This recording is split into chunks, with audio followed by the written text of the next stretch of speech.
Debosyon mula sa kasama ni Jesus ngayong linggo, ika-21 ng Setyembre na pinamagatang Mga Salita ng Isang Bata mula sa panulat ni Ginoong Anghel Matos de Jesus ng Puerto Rico. Atin pong basahin ang Marcos Kabanata 10, mga talatang 13 hanggang 16 bilang batayang teksto. At ang ating pagbabatayan para sa refleksyon ay magmumula sa Marcos Kabanata 10, talatang 14.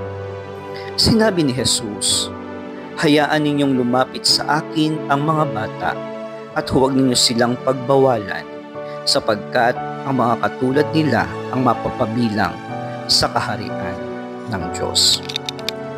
Sabado na, pero hindi pa ako nakakapili ng paksa para sa aking sermon. Nananalangin ako para humingi ng tulong o anumang palatandaan, pero ako'y balisa at abalang-abala ang isip. Sinisikap kong iayos ang aking mga iniisip nang lumapit sa akin si Manuel, ang aking 8 taong gulang na anak na lalaki. Noong nakaraang gabi, nagalit ako sa kanya dahil sa kalokohang ginawa niya. Kaya sandali akong tumigil sa pag-iisip ng paksa para sa sermon at humingi ng tawad sa kanya. Ipinagpatuloy ko ang pakikipag-usap sa kanya sa loob ng ilang sandali tungkol sa biyaya ng kapatawaran na ipinagkakaloob ng Diyos sa atin. Habang nakikipag-usap ako kay Manuel, nasabi ko sa kanya na sinisikap kong magsulat ng sermon, ngunit nahihirapan ako.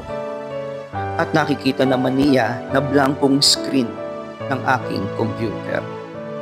Kaya sinabihan ko siyang umalis muna para makapagtrabaho na ako ulit.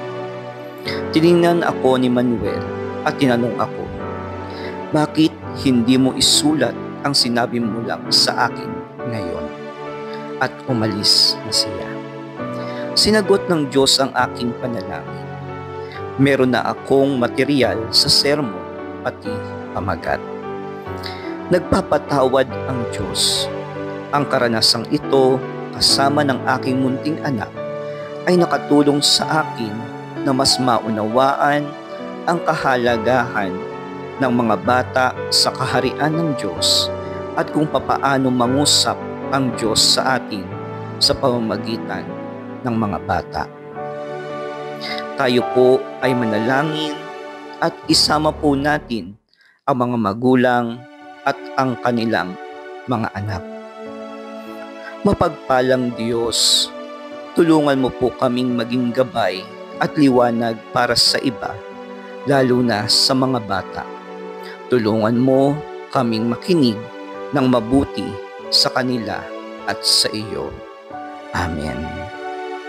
At para po sa isipin ngayong araw, nangusap ang Diyos sa akin sa pamamagitan ng mga bata.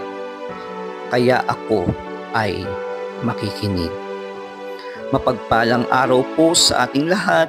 Nawa tayo ay patuloy na lumakad kasama ni Jesus.